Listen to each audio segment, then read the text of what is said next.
मकबूल Pakistani TV अदाकार और fashion icon Ejaz Aslam हाल ही में अपनी ताज़ा तरीन क्लोथिंग लाइन की नुमाइश के सिलसिले में लंदन में थे।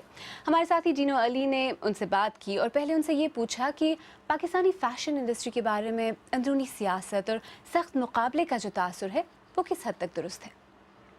और पॉलिटिक्स सिर्फ फैशन में नहीं होती, फिल्म इंडस्ट्री में भी होती है, टेलीविज़न इंडस्ट्री में भी होती है, हर जगह होती है।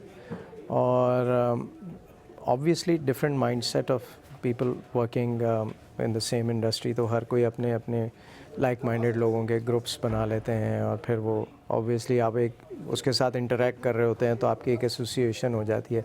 तो दैट्स हाउ पॉलिटिक्स स्टार्ट। वो कहते हैं उसके लिए ये नहीं करना, इसके लिए ये नहीं करना, वो पूरी दुनिया में होता है। आप उन चंद लोगों में से जो सीरियस रोल्स भी बड़े करते हैं, बड़े शौक से, और कॉमेडी रोल्स भी आपने किए हैं और बड़े पॉपुलर भी रहे हैं आपके कॉमेडी रोल्स, और बड़ा अच्छा आपने उनको पोर्ट्रे किया।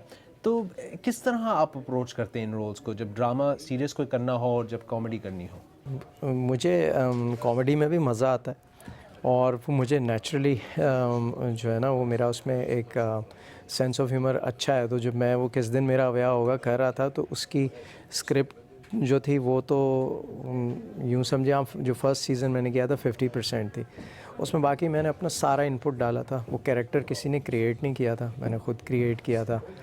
और उसकी जो लाइंस थी, उसकी जो पंच लाइंस थी, छोटी छोटी टैग लाइंस जो होती हैं, वो सब मैंने ख़ुद क्रिएट की थी। और वो ऑन द सेट आए थे तो मुझे समझ नहीं आ रही थी, क्योंकि जब वो मुझे उसका स्क्रिप्ट मिला फर्स्ट टाइम तो मैंने रिफ्यूज़ कर दिया था। मैंने कहा ये तो कॉमेडी नहीं है। तो वो मुझे उन्होंने कहा अच्छा, फिर रीराइट करवाया, फिर उसने मुझे दिया बाबर जावेद ने। बाबर ने कहा कि यार अब पढ़ो। फिर मैंने 5 एपिसोड्स पढ़ी, मैंने कहा ये तो बहुत बोरिंग है, मैं पढ़ भी नहीं सकता। फिर उन्होंने फिर चेंजेस कराई। मैंने कहा यार मुझे प्लीज़ एक्सक्यूज़ कर दें, इसमें से मैं नहीं कर सकता, तो आई डोंट फील कंफर्टेबल, है नहीं कुछ इसमें।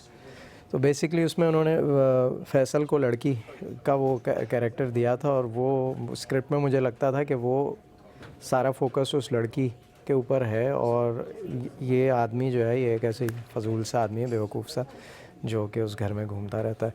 तो उसकी कोई लाइंस अच्छी नहीं थी, मतलब कोई उसमें ऐसा लग नहीं रहा था कि कॉमेडी हो सकता है। खैर फिर वो उसमें उन्होंने किसी और को कास्ट कर लिया, मुहिब को ले लिया था। फिर मैं एक दिन बैठा हुआ था वहीं सामने, मुहिब भी बैठा था, बाबर भी, और शायद मुहिब को भी ना पता हो ये बात, अब देखेगा इंटरव्यू तो पता चल। मैं भी इधर बैठा हुआ था तो मुहिब आया, उसने कहा मेरी फ़िल्म की शूट है यार, तो मेरे पास ये डेज़ अवेलेबल नहीं है। तो उसने कहा बाबर ने ये तो शूट करनी है हमें। तो उसने मुझे वहाँ से SMS किया टेबल में सामने से, यार ये मुझे अब तुमने करना है। फिर मैंने उसको मैसेज पे जवाब दिया, मैंने कहा अगर मुझे करना है तो मैं I will make the rule myself, you won't object anything. So उसने कहा ओके डन, ओके डन।